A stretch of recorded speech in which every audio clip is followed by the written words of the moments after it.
2시간 전에 마감한 트레이더가 생생하게 전하는 글로벌 마켓 리뷰 델타원입니다. 우리 증시는 약 보합 출발 후 외국인이 현물 매도가 간만에 선형적으로 종가까지 이어졌음에도 불구하고 선물 시장이 위로 돌면서 종가 고가로 반등했고, 반대로 해외 시장은 변동성 지수가 일시적으로 20포인트를 넘기기도 하는 등 나름 의외의 하락이 나왔으나 장마감 1시간을 남겨두고는 저점에서 나스닥 기준 1%를 튀어오르며 아랫꼬리를 길게 달고 마감했습니다. 장중 4,020달러 선까지 밀렸던 골드 또한 나름 긴 아랫꼬리를 만들고 오후장에 반등을 했는데요. 긴장이 가득한 시장 어떻게 보고 있는지 대응 전략과 함께 이야기합니다. 먼저 아시아 세션 리뷰 시작할게요. 우리 증시는 약 보합 출발 후 처음 15분간은 방향성을 잡지 못했지만 현물 시장 개장 후 외국인이 강력한 현물 매도에 나서기 시작하며 지수가 눌리기 시작했습니다. 보통 9시 30분까지 움직임이 하나의 흐름을 만들곤 하는데 이번에는 반등이 나오지 않고 오전 10시까지 하락이 이어졌고요. 외국인들은 간만에 현물을 종가까지 선형적으로 매도하면서 지수가 단기 고점을 쳤을 가능성을 시사하였습니다. 외국인이 현물 매도 종목 또한 SK하이닉스를 무려 5천억 넘게 매도했고, 삼성전자도 많지는 않지만 500억대, 그리고 전일까지 급등한 현대차를 1,100억이나 매도를 했죠. 이것만 보면 이제 시장 끝일 수 있겠다 싶지만 선물 시장에서는 강한 매도가 나오지 않았습니다. 장 초반 1시간 동안 외국인들이 3,500억 가까이 선물을 선형적으로 매도를 했지만 시장이 더 이상 빠지지 않으면서 점심시간 이후로 매도 포지션을 걷어내기 시작했고요. 특히 오후 1시 이후에는 선물 매도를 베이시스를 살려가면서까지 적극적으로 걷어내면서 프로그램 차익 매수가 600억 이상 들어오기까지 했습니다. 즉 현물 시장에서는 그동안 주구장창 매수 관점 대응하다가 이제는 매도로 조심스럽게 돌린 첫날이 되겠는데요. 선물 시장에서는 적극적인 매도를 하지 않고 그냥 일중 단타 관점에서만 매도 대응을 하고 있다, 이렇게 볼 수 있겠습니다. 선물 미결제 약정 또한 장 초반이 하락에도 얼마 증가하지 않았으며 오전 10시 이후 시장이 반등할 때는 미결제 약정이 무려 2,000계약이나 빠지기도 했죠. 이후 지수가 꾸준히 반등할 때 미결제 약정이 조금 증가하긴 했지만 의미 있는 증가는 없었습니다. 문제는 옵션 변동성인데 오전 10시까지 지수가 자근자근 눌리는데 변동성은 매우 빠른 속도로 죽어나갔죠. 즉 콜옵션이 눌린 것입니다. 그러나 이후 보합권까지 반등이 나오고 오후 1시 이후 지수가 아예 플러스로 상승하다가 오후 3시 이후에는 541선에서 543선까지 추가 상승이 나오자 변동성은 다시 올라서 V코스피 지수는 30포인트 위로 마감하게 되었습니다. 다시 콜옵션이 살아난 것인데요. 장중 콜옵션이 눌린 목에서 매수해서 일중에도 따블을 주고 위클리 옵션 같은 경우에는 몇 따블을 주는 것이 계속되고 있죠. 이런 흐름에 익숙해지다 보면 어느 순간에는 지수 하락의 콜옵션 매수 대응은 자동 반응처럼 나오기 마련인데 그러다가 어느 순간 시원하게 뒤통수를 맞는 날이 오게 되죠. 마켓메이커들은 지수가 다시 543선까지 올라온데도 어제 롤링업 한 뒤 더 이상 상단 배리어를 올리지 않고 있습니다. 560포인트, 이 자리는 종합주가지수 기준 4,000포인트가 되는데요. 만약에 미국과 중국 무역 분쟁 합의라도 된다, 그러면 갭으로 200포인트가 날아갈 수 있다, 이런 얘기가 있어요. 무엇이 되었든 이제 마켓메이커들은 이번 주에 종합주가지수 4,000포인트를 넘기기에는 좀 한계가 온 거 아니냐, 이렇게 느끼는 것 같아요. 다만 하방에 대해서는 지수가 하락할 때나 반등할 때 미결제 약정을 더 이상 쌓지 않고 있는데요. 하단 배리어는 500포인트까지 올려놓고 더 이상 당기지 않고 있죠. 이번 11월물 옵션이 미결제 약정 발행 궤적을 살펴보면 마켓메이커들은 애당초 상단 배리어를 540포인트라는 매우 높은 자리에 설정하고 하단 배리어 또한 460포인트라는 낮은 자리에 설정했는데 지수가 상승할수록 하단 배리어를 빠르게 끌어올리면서 방향성을 위쪽으로 잡기 시작했죠. 이후 지수가 강하게 오를 때마다 상단 배리어를 10포인트씩 끌어올리고 하단 배리어는 더 빠르게 끌어올려서 월물 초 대비 지금 상단은 한 20포인트 올라왔죠. 그리고 하단은 40포인트나 끌어올렸어요. 그래서 시장을 강세로 본 거는 맞췄지만 이 구간에서 V코스피 지수, 그러니까 변동성이 30포인트까지 오르다 보니 숏배가에 대한 데미지가 좀 있었을 것으로 보는데요. 그래서 이번 주에도 마켓메이커들이 적극적인 미결제 약정을 쌓지 않고 있습니다. 이제 우리 증시는 옵션 만기 3주차에 들어서게 되는데요. 해외 시장의 변동성에 비해서 우리 시장이 변동성이 좀 지나치게 비싼 상태인지라 이제는 옵션 발행을 더 이상 미루지 못할 것 같아요. 자, 이제 유럽 세션으로 넘어갈게요.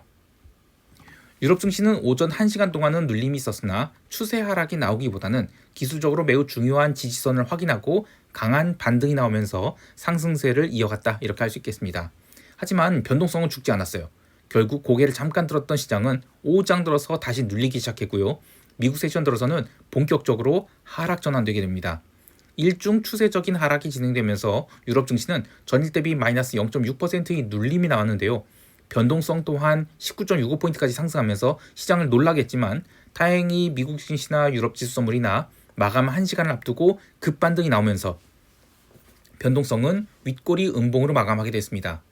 유럽 증시 하락에 대해서 에르메스의 실적이 기대에 못 미치면서 마이너스 2.3% 눌린 것, 그리고 은행주가 계속 눌리고 있는 것, 이런 것들을 원인을 들고 있는데 그냥 전반적인 흐름은 이틀 연속 기간 조정 겪었다 이 정도로 보는 것 같아요.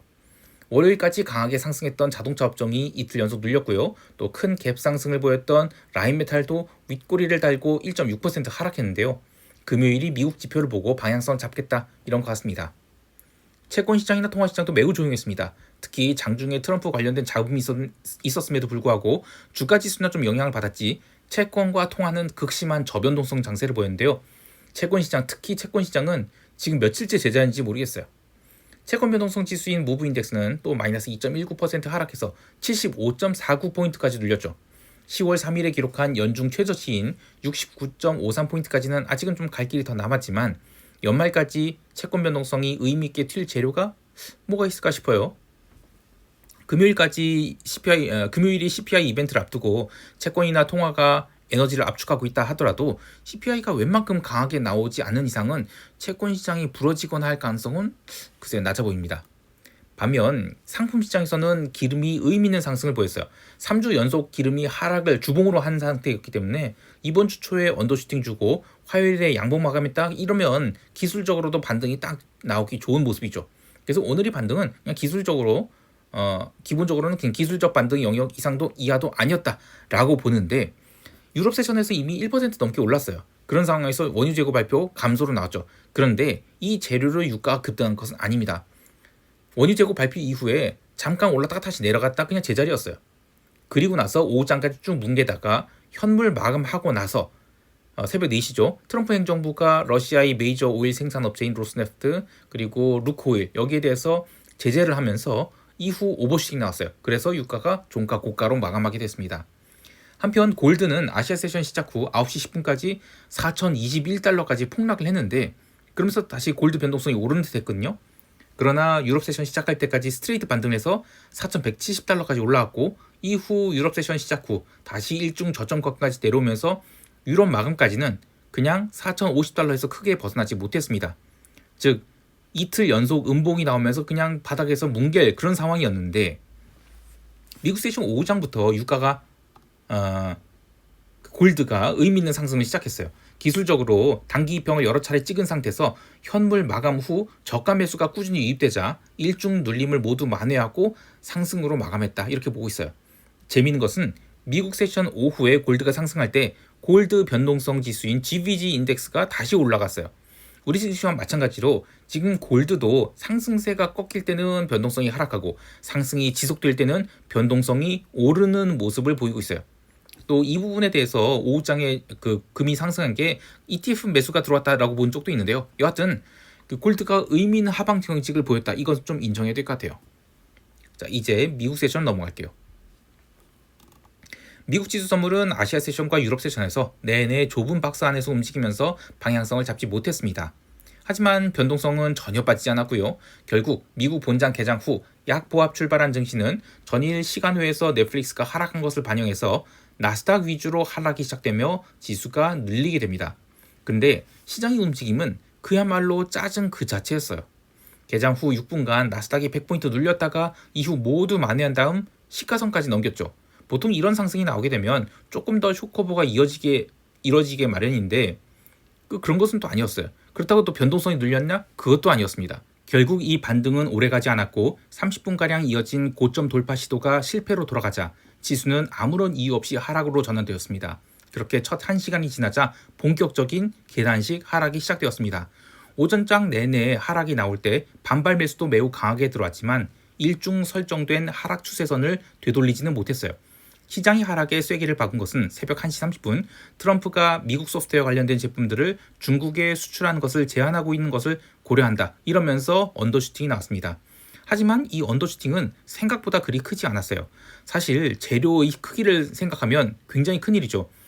중국에서 윈도우도 MS 오피스도 쓰지 말라는 것인데 재료에 비해서 시장 반응이 약했던 것은 이건 해도 명백한 블러핑일 게 뻔했기 때문이라 이렇게 봐요. 그래서 오전장 스트레이트 하락 이후에 1시간을 더 내리누르면서 나스닥 선물은 24,804포인트까지 밀리게 됩니다. 변동성 선물 또한 20포인트를 넘긴 상승이 나왔는데요. 트레이더의 관점에서 보면 어제는 지수의 실질 변동성이 워낙 낮았지만 변동성 선물이 상대적 강세를 보였다면 오늘은 실질 변동성이 목표 변동성에 근접하자 빠르게 변동성 매도가 나왔다 이렇게 보고 있어요. 지수가 새벽 3시 이후 더 이상의 하락을 멈추고 위로 돌기 시작했고요. 장 마감까지 사실상 스트레이트 반등을 해서 긴 아래꼬리를 달게 되었는데요. 오늘 기록한 저점은 지난 한 주 동안 기록한 중요한 채널이 중심선에 해당하죠. 이걸 하루 만에 깬다는 것은 재료의 크기에 비하면 어려운 일이었다라고 봐요. 종합해보면 오늘의 미국 증시 하락은 높은 변동성에 따른 자연스러운 움직임이었고 오히려 어제가 좀 과하게 변동성을 눌러놓은 이상한 장이었다라고 할 수 있겠습니다. 개별 종목에서는 기술주들이 강하게 눌렸습니다. 넷플릭스가 무려 10% 넘게 눌렸는데 갭다운 출발하고도 전혀 반등하지 못하고 종가 저가로 밀렸죠. 그래서 올해 하반기 저점을 몽땅 깨버리게 되었어요. 그에 비하면 함께 전일 실적 발표를 했던 텍사스 인스트루먼트는 그나마 저가 매수가 들어오면서 갭다운 출발에도 양봉을 만들었는데요. 여기에 더해서 MSTR, 마이크로 스트래티지죠. 오늘 마이너스 7% 하락하면서 10월이 저가에 다가갔어요. 목요일 시장이 별일 없는 상태에서 가상자산이 조금 더 눌려서 MSTR이 신저가 맞는다? 그러면 이거 스탑로스 터질 것 같은데요. 시장이 하락할 때 투자자들의 심리가 극도로 약화되는 것이 금요일 오후거든요.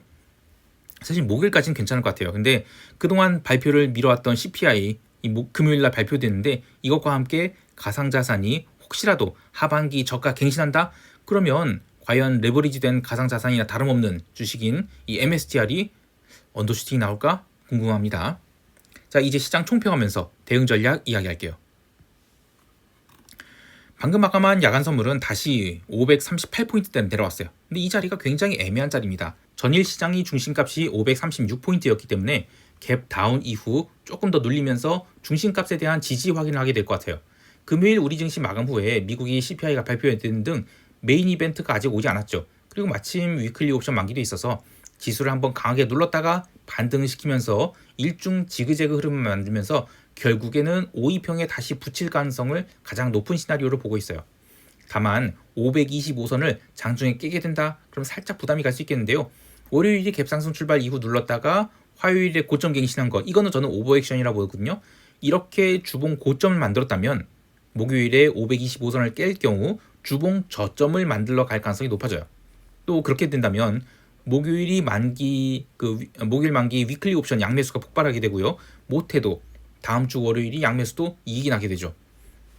자, 그런데 지수가 하락하게 되면 하락할 때 변동성이 쪼그라드는 것이 수요일에 나타났어요. 그래서 525선은 일중 최대 하락 목표가 이 정도로 잡는 것이 좋겠고요. 536포인트 이상에서는 매도를 가볍게 노리다가 오후에 536포인트 이하로 내려갈 경우에 525포인트를 목표로 청산하는 것이 좋겠어요. 여전히 풋 매수보다는 콜 매도 관점이 유효하다고 보고요. 근데 혹여 오전에 바로 536포인트 깨고 내려간다? 이러면 일시적으로 풋옵션이 폭발하게 될 거예요. 근데 이거는 오전에 폭발하는 것은 저는 일시적인 하락이라 보고 그때는 오히려 숏 포지션을 청산하는 것이 좋을 것 같아요. 아직 추세 하락은 때가 아니다 이렇게 보고 있고요. 5일선 이격 조정이 계속될 것으로 봅니다. 해외 시장은 위태로운 움직임을 보이고 있습니다. 투자자들의 심리가 아직 망가지지 않았다. 그러면 오늘의 하락에 대해서는 굉장히 좋은 눌림목이라고 볼 건데 만약에 목요일에 또다시 레벨 다운 나와서 음봉 마감하게 된다? 그러면 시장은 상당히 큰 충격을 받게 될 것 같아요. 즉 장마감 1시간 남겨놓고 나스닥이 강한 반등을 해서 다시 25,000포인트 위로 올려놓은 것에 대해서는 그럴 수 있겠다 하지만 만약에 다시 25,000포인트를 의미있게 깬다? 그러면 시장의 우려가 깊어질 것으로 봅니다. 달리 나스닥 개별 종목만 이야기할 것이 아니라 지금 은행주가 계속 약세를 보이고 있는 것도 이게 뭐지? 이런 움직임이에요. 오늘도 JP모건이 또 1% 하락했고요. 골드만삭스는 무려 1.9% 하락을 했어요. 베타가 낮은 대형주인데도 졸졸 흘러내리고 있는 모습은 사실 좋은 모습이 아니죠. 자, 정리해보면 오늘 하락은 자연스러운 눌림이 되겠지만 최소한 금요일에는 시장을 강하게 위로 돌리지 않는다? 그러면 시장이 끝나버릴 가능성도 생각하고 있어요. 대신 시장이 끝난 게 아니다? 그러면 금요일에는 지수가 그만큼 눌렸기 때문에 콜옵션 시세를 동반한 폭등이 나올 수 있을 것 같아요. 그래서 목요일까지는 그냥 계속해서 단기 매매 관점으로 눌림을 바라보되 금요일에는 시장이 위아래 모두 열려있다라고 보고 포지션을 가볍게 해서 따라가는 것이 좋겠어요. 마지막으로 시황이 스크립트를 한국 시장 개장 전에 보기를 원하시는 분들은 네이버에서 델타원 글로벌을 검색하셔서 네이버 프리미엄 콘텐츠 가입하시면 시황 스크립트를 텔레그램 채널 또는 네프콘으로 한국 시장 개장 전에 받아보실 수 있어요. 많은 가입 바라고요. 자, 오늘 하루도 성투자하시길 바라며 이상 델타원이었습니다. 감사합니다.